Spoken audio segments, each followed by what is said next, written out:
What's up, YouTube land? Thank you for joining me on my channel today. I wanted to give my feedback, thoughts, and impressions, and just general review of InstaCart. So, jumping right into it. I did my first InstaCart last night, and I must say that it was not a good experience for me at all. Now, this isn't to say that it's not a great app if you're looking to pick up a few hours to make a little bit of a supplement to your income, to add a little bit to your income. It's certainly not to deter you, but just to give you some of my feedback, and also to offer a few tips and suggestions that you can take with you and hopefully have a better experience than I did. All right, so jumping right in. I arrived at the store. Well, actually, let's start back with the actual alert. So I received the alert at, let's say, 5 o'clock. And then after receiving the alert, it was like I had 20 minutes to get to the store, through the store, and to the customer. Now, as we know, if you've ever done any app before that does any type of delivery service, you know that there's always a time factor there to consider. But one thing that I will say, one tip, or the first tip that I would say, is to trust your app when it tells you where to find the items. Now, not all of the items will be found exactly where they tell you, and I know that kind of conflicts with what I just said, but trust the aisles that it's taking you to, because there's actually a fast route, or a fastest route, that is going to give you, even if it starts on the entire other side of the store where the entrance is. Just trust it. And going into the store, that was one thing that I did not do. I just kind of went at my own. I started off actually going my own direction, yeah, and going in my own direction. I was just scattered. I was all over the place. And that brings me to tip number 2. Wear your name badge, or wear this little doohickey here. Wear this, please wear this. If you don't wear your tag, what might happen is you might have security called on you, and that is not the cuteness. That is not where it's at. I actually had several, because I was flying through the store, and I know I was looking like a mad woman, but it's not like I was putting stuff under my shirt.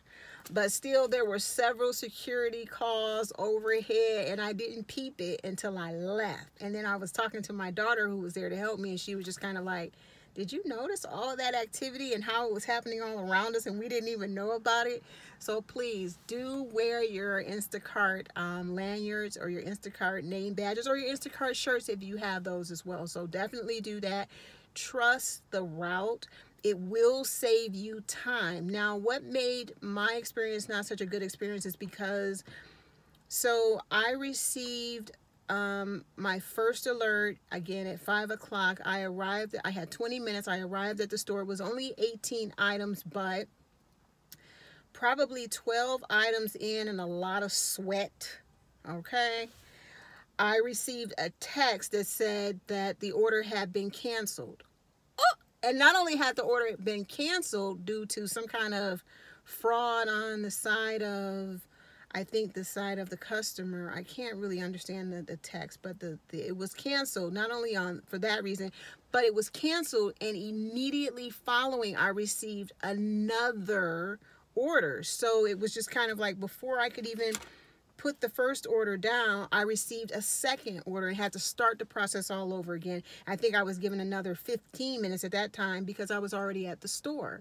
So yeah, needless to say, it was not a very fun experience for me. So I'm back to flying around the store, but this time around, I trust the process. I trust the app, and the app did tell me where to find the items. Some items you're not going to find. I'm just going to be completely honest with you guys.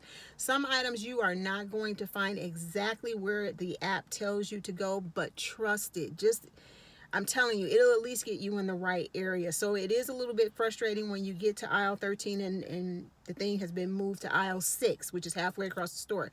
That's not fun. But what's even less fun is going aisle to aisle to aisle to aisle to try to find something that you can at least be in the vicinity of, if that makes sense. Not sure that it does. So didn't have a lot of fun there. And then when we did finally, because I'm really big on punctuality, that's something that's huge to me. So getting to the customer on time was probably my central focus. So when I did finally get to, wait, before I go further, let me double back here for a second. Read your app. Read your app. Now, another pain point for me in using the app throughout the store is it kept crashing. I don't know if that's on the part of my device, or my service provider, my cell phone service provider, or if it's the app itself. But I have heard other reviews that have said that they have had issues with the app crashing. So make sure that not only you go to the store with a charged up phone and you take your charger with you during your shift, but make sure that you are connected to the Wi-Fi of the store. That was something that I didn't do. I had my Wi-Fi on, I think it was slid on, but I did not take the time to actually log in with the guest password for Kroger's. And yes, they do have a guest password, at least in my area. So that caused a lot of internet interruptions, a lot of connectivity issues. I was not able to scan some of the products. And again, guys, consider the fact that I was actually on a time. Mind your business, sir. Thank you very much. So you have to consider that. Make sure that you have good connection when you walk into the store. And if you don't have good connection, at least communicate to the customer that you may be a little bit on the later side, just to kind of give them a heads up and let them know. So in addition to that, again, having barcode scanning issues, finally getting to the register, another thing that I would say to take your time in doing is to read the app. Once it comes up, whenever it does come up, read the app. Again, I was shopping at Kroger's, so the customer actually had a Kroger's rewards card or Kroger's discount card that was actually a barcode that was showing up on the app. I missed that completely. Now, that can cost your customer a little bit more money. I don't know if I should say what I actually did. I think it's safe. I ended up using my own. Now, I wasn't stealing from the customer, y'all. I was not stealing from the customer. Again, this was my first experience. And I was, hey, I'm trying to save the customer money. I didn't get to that screen yet. So, again, tip for you is read the screen while you're standing in line. Don't even bother. If you have more than 15 items, my suggestion would be don't even bother with the U-scan, because again, your time. And by the time you zip the thing and put it in a bag and stand in line if you have the time and let someone else do that work. Meanwhile, you can be going through the app, making sure that you haven't missed any items, that if you have made any recommendations for replacements, that the replacements are good and if they have been accepted by the customer. So you probably want to take a little bit, that's probably where you want to take a little more time than with the actual shopping, is to actually make sure at the end, that last minute quality check.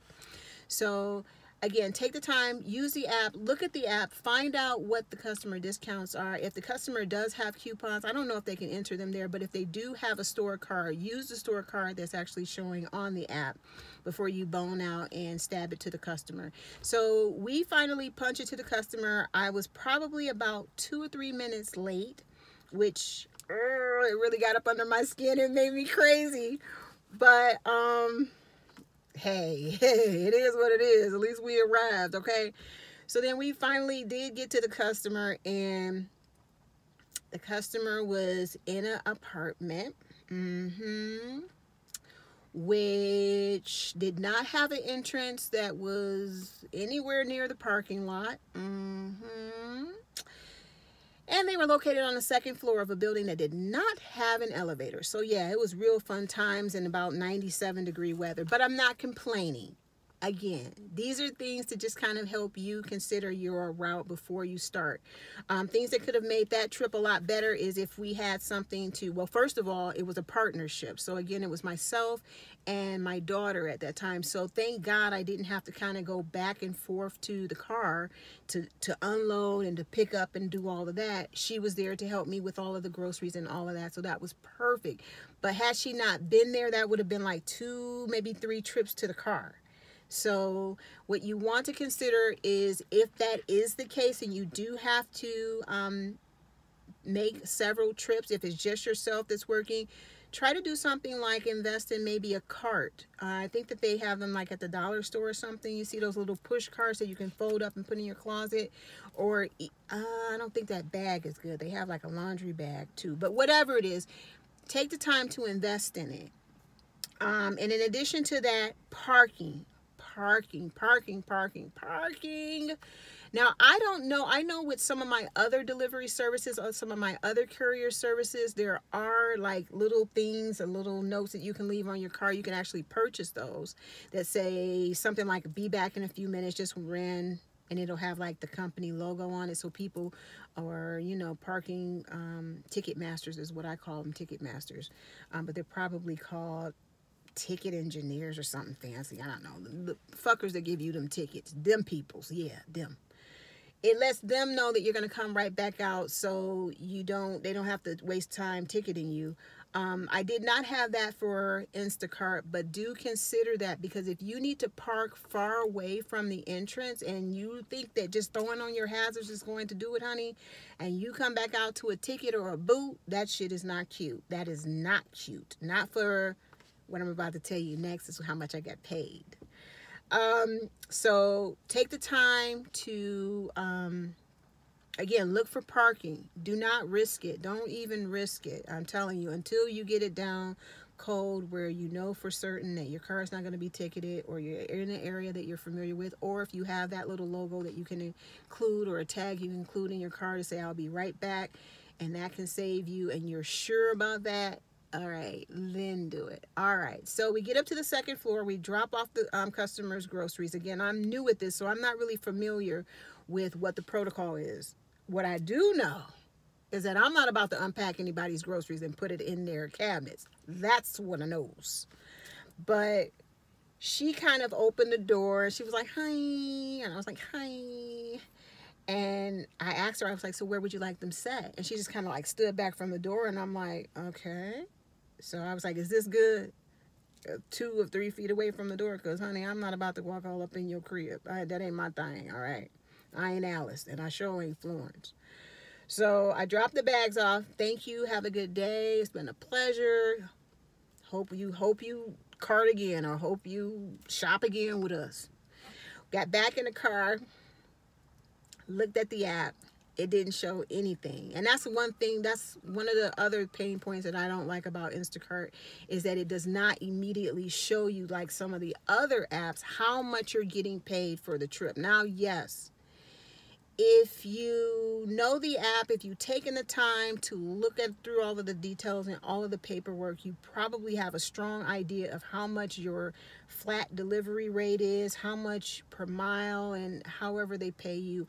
You're not going to find that on this channel, not this video anyway, because I haven't done that, and that sucks. Because had I done that, I probably would have declined that freaking order, because after all of that headache, for 2.5 hours, I grossed, to split with my daughter, $11.33. I was pissed as hell. I can laugh about it now. I can smile about it now. But, yeah, that was disturbing. That was very disturbing. I was very disturbed indeed. Yes, sir. Yes, sir. I was so disturbed that I immediately shut down the app, closed out my hours. So anybody here in my local area that picked up all them damn hours this week and next week, you're welcome. You are welcome, honey. I can't see myself doing that. I immediately hit DoorDash, and within the next half hour, I had quadrupled that money. Okay, so with that being said, I hope you guys are safe in your travels, safe in your gigging. Continue to thrive, continue to prosper, and drop any comments down below. Share your experience. Share some of the tips and tricks that you have that can help other Instacarters. Again, this is not a video to deter those who are interested in Instacart. Again, I think it's a great way to supplement your income, or make a little extra dough. It's just not the best way, at least not for me. So to find out what the best way is, continue to watch the videos, and I'll talk to you guys soon. Bye.